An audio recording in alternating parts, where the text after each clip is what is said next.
take a second and just look around you right now. Like, what do you actually consider to be wealth? Right. I mean, usually people think of physical things. Exactly.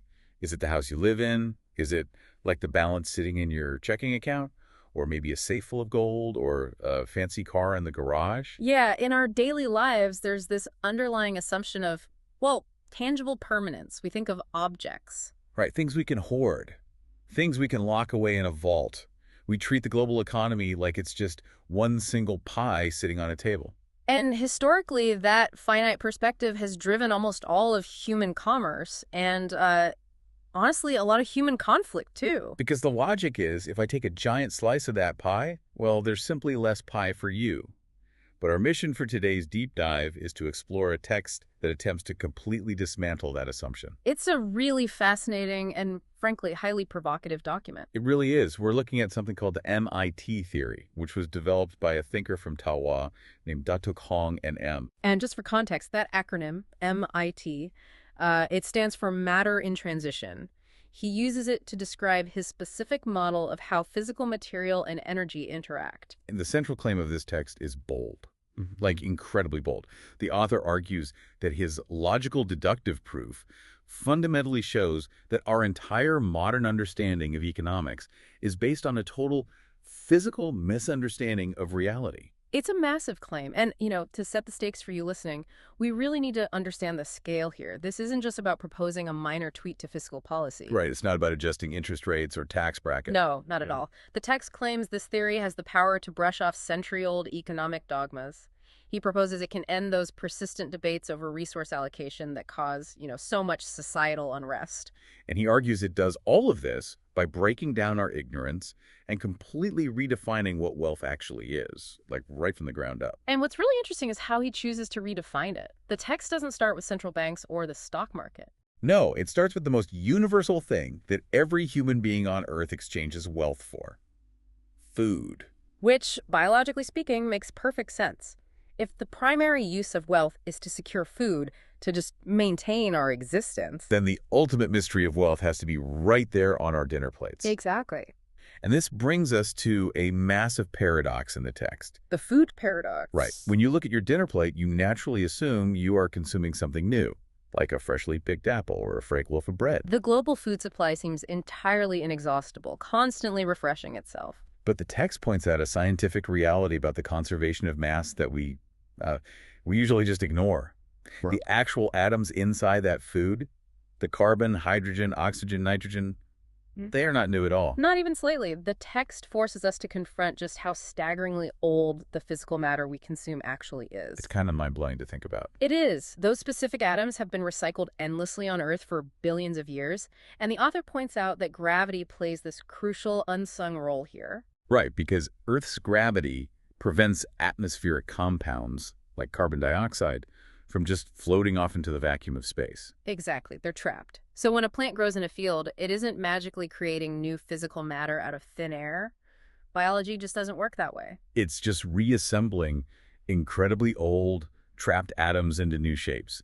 I love the analogy for this. It's like we are all stuck inside a giant sealed room with the exact same set of Lego blocks for billions of years. That's a great way to picture it. Gravity is the ceiling, right? Hmm. It won't let us throw any Legos out the window, and no new Legos are being tossed in. So if we're just building and taking apart the exact same old plastic blocks over and over, how can the sandwich I'm eating possibly be considered new? And that is the exact friction point the author uses to build his case. It leads to this unavoidable physical realization that matter itself is never new. So the building blocks of my sandwich could have been like part of a prehistoric fern. Or breathed out by a dinosaur? Yes. Mm. Yet, as the text insists, the food must possess some quality of newness, otherwise it wouldn't sustain us. Right. If we were just shuffling inert old matter around, eating wouldn't actually power our bodies. Precisely. If the physical Legos are never new, the newness has to come from a completely different dimension. We have to look past the physical atoms. And this is where the logical progression takes a really fascinating turn. What makes the food new, according to the Naniya theory, is the new energy inserted into those ancient atoms. Through the biological process of photosynthesis. Okay, so just to make sure I'm following the mechanics here, the plant takes ancient recycled carbon and oxygen and uses photosynthesis to inject fresh energy into the structure it's building. You've got it. That new energy from sunlight is captured and stored within the chemical bonds between those ancient atoms. And it's those specific bonds that actually matter to our survival. Exactly. Because when we eat the food, our digestive systems break those bonds apart. That stored energy is finally released to power our cells, our muscles, our brains. So that insertion of fresh energy is the single and only thing that makes the food new. Let me just pause here, because if we accept that premise, the implications are wild. They really challenge how we see the world. Is the author basically arguing that when you go to the store and buy groceries, you aren't actually paying for the physical carbon and oxygen atoms? If we follow the text to its logical conclusion, yes. You're literally just paying for the invisible energy that is temporarily trapped inside the chemical bonds of that apple. Yes. You are paying exclusively for the energy. The atoms are just the ancient free packaging. Wow. Which leads us to the monumental takeaway of this section. The author confidently states his paradigm-shifting conclusion: wealth is nothing but energy. Wealth is nothing but energy. That completely flips the script. We spend our whole lives chasing physical property, thinking we're accumulating things. But this theory attempts to strip all the materialism away. At its absolute core, wealth is purely the energy required to sustain and propel human life. It's a profound shift in perspective. It really is. And this is what the author means when he writes about the urgent necessity to elevate into the energy dimension. Elevate into the energy dimension. Okay. Yeah, he argues that our stubborn attachment to viewing wealth as finite material objects has severely limited human progress. Because when you start viewing wealth strictly as an energy value, the entire equation of how we live and trade completely changes. Absolutely. But I want to push back on that for a second, just to represent the natural skepticism anyone listening might have. Yeah, let's hear it. I get the energy argument for an apple. Food equals calories. Calories equal energy. That's a straight line. But what if I want to build a house? Okay. Sunlight and calories aren't enough, right? I need wood, concrete, copper wiring. I need a crew of people to pour the foundation. Doesn't the physical matter and the human labor create a massive bottleneck? That is exactly the friction point traditional economists would bring up. Right, because I can't build a house out of pure energy. But the text attempts to address this by reducing every single step of that supply chain back down to energy expenditure. Let's look at the human labor first. Okay, the crew building the house. What is human labor? It's the expenditure of physical and mental effort, which is entirely powered by the metabolization of food. And we've established food is just stored energy. Okay, so the labor is energy. But what about the physical materials? The text applies the same logic. Take the wood. Wood is just ancient carbon and water that a tree assembled using solar energy. Wow. The concrete. The physical elements of limestone and clay have been sitting on Earth for billions of years, totally free and useless, until we apply massive amounts of heat and mechanical force to bake them into cement. And that heat and force is just energy. Exactly. Even the copper wiring requires mining, smelting, and shaping. Those are purely energy-intensive processes. So the author argues that the scarcity of these materials isn't a lack of physical atoms on Earth. No, the scarcity is simply a bottleneck in the amount of energy we are currently capable of applying to gather and reconfigure those ancient atoms. Okay, so if I'm understanding this, every single economic input, raw materials, manufacturing, human thought, eventually reduces down to an energy cost. According to the MT theory, yes. The atoms are always just the recycled Legos. The only thing that gives them value, that turns raw matter into a house, is the energy applied to organize them. Which brings us to the next massive question.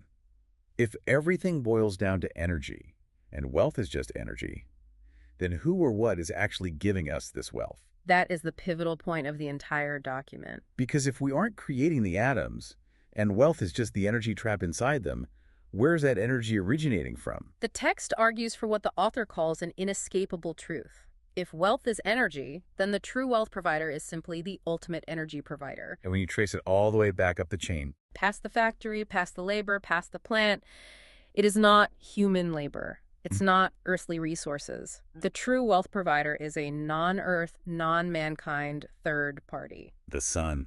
The sun. It's almost funny when you say it out loud because it's so obvious, but we never frame our economy around it. We really don't. Humanity is essentially sitting on this rock receiving constant daily deposits of immense wealth from an external source millions of miles away, Just beaming raw wealth down to us. which plants graciously trap in chemical bonds and we use to power ourselves and our machines. But I have to ask, how does this actually solve anything? What do you mean? Well, how does infinite solar energy translate into infinite usable wealth in the real world? Even if the sun is writing our paychecks, we still live on a planet with limited land and fresh water. And that is where the author connects the physics back to economics. Think about the historical foundation of traditional economics. For centuries, it's been defined as the study of scarcity. Right? An unavoidable zero-sum rivalry. The pie analogy again. If classical economics focuses on physical atoms, limited gold, limited fertile land, then my success inherently requires your failure. It creates a system based entirely on scarcity, competition, and hoarding. Because if I don't grab my slice of the physical resources, there won't be any left for me. Which creates constant anxiety and geopolitical conflict. But the author argues that Ayman theory shatters that zero-sum illusion. Because of the third party. Exactly. We have the sun constantly pumping brand new energy into our system every single day. The overall pool of wealth is not static. The pie isn't finite. The sun is constantly baking new pies. Okay, but again, the physical limitations. How does the energy overcome the lack of physical stuff? The text claims that with enough energy, physical limitations cease to be absolute barriers. They just become engineering problems. Oh, okay. If you lack fresh water but have infinite energy, you can desalinate the ocean. If you lack fertile land, you build vertical hydroponic farms. Or if you lack a specific rare metal, with boundless energy, you can eventually synthesize materials or, like, mine asteroids. Exactly. The underlying logic is that we are only limited by our ability to harness and utilize that incoming energy to reconfigure the ancient atoms. Because of this external energy provider, the zero-sum game is actually a myth based entirely on our historical ignorance. Ignorance of the energy dimension, yes. So the argument is that we've spent thousands of years fighting bloody wars over the old Lego blocks, completely ignoring the giant spotlight of pure usable energy pouring through the window. Free of charge, giving us the power to build whatever we want if we just learn how to harness it efficiently. It is an incredibly optimistic view of the future. It is. He argues that huge economic growth, true win-win prosperity, and absolute abundance are scientifically attainable realities. The text points out that these entrenched beliefs in strict scarcity are the root cause of so much unnecessary debate and severe unrest in our societies. Because we are fighting each other based on a fundamental misunderstanding of the physics of what we're fighting over. We hoard the packaging instead of utilizing the contents. Precisely. Which is why the author frames this document as a monumental, world-changing realization.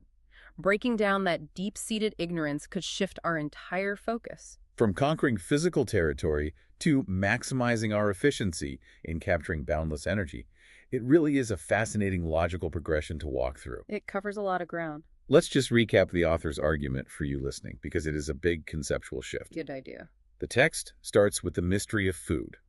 It points out that gravity traps ancient atoms on Earth, meaning the physical stuff we eat is literally billions of years old. Then it argues that photosynthesis is the mechanism that locks brand new solar energy into those old atoms, making the food new. That leads to the massive claim that wealth itself is purely that energy. And finally, if wealth equals energy, then the ultimate provider of our wealth is the sun. A non-Earth third party offering us a theoretical roadmap to sustainable abundance, completely free from the zero-sum game. It is a meticulously constructed argument. De Tuc and M took the most ordinary daily occurrence, eating a meal, and extrapolated it into a grand theory to redefine prosperity. It's definitely a powerful lens to look through. So, to you listening out there, the next time you look at your bank account or buy groceries or just feel the sun on your face, keep this theory in mind.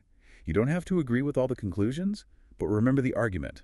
The atoms are old, but the energy is new. And as we wrap up this deep dive, I want to leave you with a thought to mull over as you go about your day. Oh, like this. If the author is right, and true wealth is fundamentally energy, endlessly provided by the sun, and if our societal unrest is driven by the outdated dogma of hoarding physical things, how might the very concept of money need to evolve in the future? How would society design a currency that actually reflects the limitless reality of this energy dimension, rather than remaining chained to the artificial scarcity of ancient recycled atoms?